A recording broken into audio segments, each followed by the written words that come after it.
the US has dropped another big news on us. Over the past few years, the U.S. ambassador in Manila announced that Washington has given us $100 million in foreign military funding. Isn't that crazy?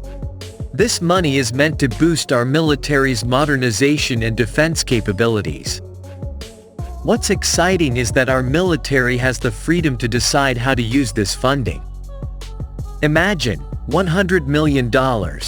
It's like hitting the jackpot for our Armed Forces of the Philippines, AFP. I really hope we use it wisely so our forces can become stronger and not waste it. What's even more interesting is the possibility of using this amount to fill the gap after we canceled the deal with Russia worth 12.7 billion pesos, or $227 million. This funding from the US is like a lifeline. But while this funding is a great opportunity, we also need to think about its long-term benefits for our country. We don't have unlimited money right now, so strategic planning is crucial to ensure that the funds go to programs that genuinely strengthen our defense capabilities. Bro, this is a big step toward a stronger defense for our country. But remember, it's not just about the money.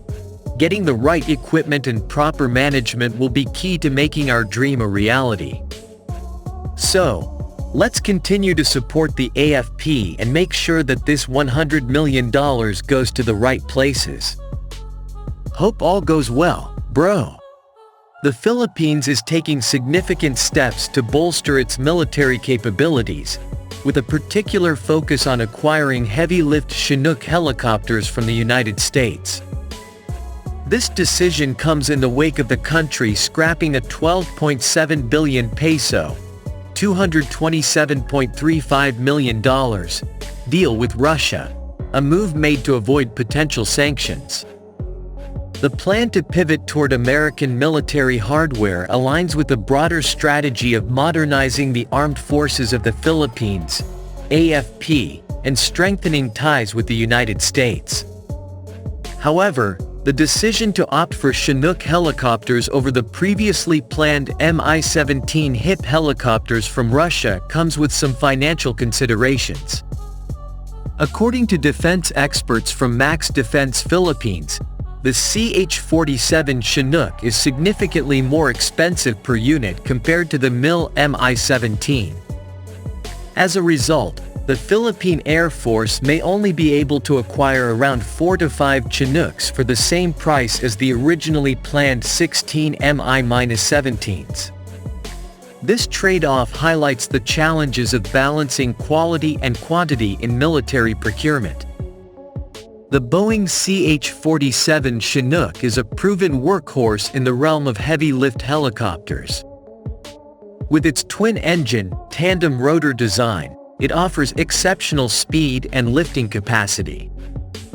Capable of reaching speeds of up to 170 knots, 196 miles per hour or 315 kilometers per hour. It is faster than any attack helicopter of its era. The Chinook's versatility is further enhanced by its wide loading door at the rear of the aircraft and 3 external cargo hooks, making it ideal for troop movement, artillery transport, and the supply of battlefield equipment. Its design, originally crafted by Boeing Vertol in the early 1960s, has stood the test of time, with over 1,179 units built and in service with 16 countries.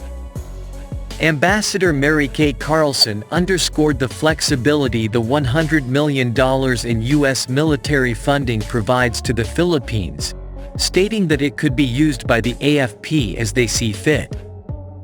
This funding could potentially compensate for the financial impact of canceling the Mi-17 deal with Russia, allowing the Philippines to redirect its resources toward acquiring more advanced and strategically aligned military assets. The move to strengthen defense ties with the United States is evident not only in these financial and procurement decisions but also in recent military engagements. The Philippines has received $1.14 billion worth of military equipment and training from the U.S. between 2015 and 2022, making it the largest beneficiary of American military aid in the Indo-Pacific region. This latest push for military spending reflects the renewed vigor in defense relations under President Ferdinand Marcos Jr., following a period of strained ties during the administration of former President Rodrigo Duterte. President Marcos, who recently met with U.S. President Joe Biden, welcomed the visit of the USS Ronald Reagan to the Philippines, a symbol of the enduring military partnership between the two nations. The nuclear-powered warship's arrival, following joint maritime drills with South Korea, marks its first port call in the Philippines in 3 years, underscoring the strategic importance of the Philippines in the broader U.S. defense posture in the Pacific.